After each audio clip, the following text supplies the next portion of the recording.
centro iš tikrųjų idėja, ko gero dar prieš man būnant ministru, jau cirkuliavo mokslo visuomenėje, mokslo akademijos bendruomenė taip pat apie tai kalbėjo. Ir mūsų nuopelnas buvo tas, kad struktūrinių fondų paramos sąlygose įdėjome mokslo populiarinimo įstaigos įrengimo finansavimą. Kaunas iš tikrųjų paskyrė vieną iš gražesnių Kauno miesto vietelių šitam muziejui. Ir aš tikiu, kad ne tik tai, kad pats muziejus bus, bet mes turėsime ir plotą aplinkui. Mes turėsime plotą, kad įgyvendinti tą muziejaus idėją žmogus, gamta, technika, technologijos.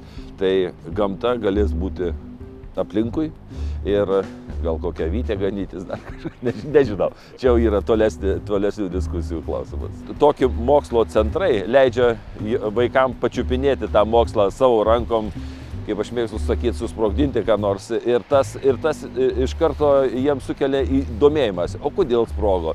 Tada gali pradėti aiškinti, kad susidarė dujos, ten jos padarė didelį boom. Ir ta prasme užsimezga kontaktas jauno žmogaus su mokslu ir su mūsų pačios gamtos suvokimu.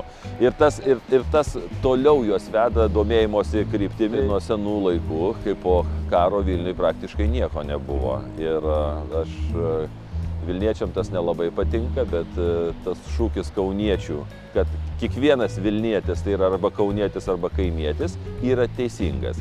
Ir jeigu žiūrėti, kaip kūrėsi ir Vilniaus mokslo institucijos, kaip kūrėsi ir universitetai visi, taigi buvo iš Kauno akademinės bendruomenės desantas į sostinę, kad ten irgi atsirastų. Žinoma, tas gerai, tas galbūt neleido atvažiuoti iš kokio Černigovo ar ten iš Maskvos susirinkti publikai, bet Kaunas visą laiką Lietuvos mastu tai buvo tas centras, kuris išsaugojo per tarpukarį visą akademizmą.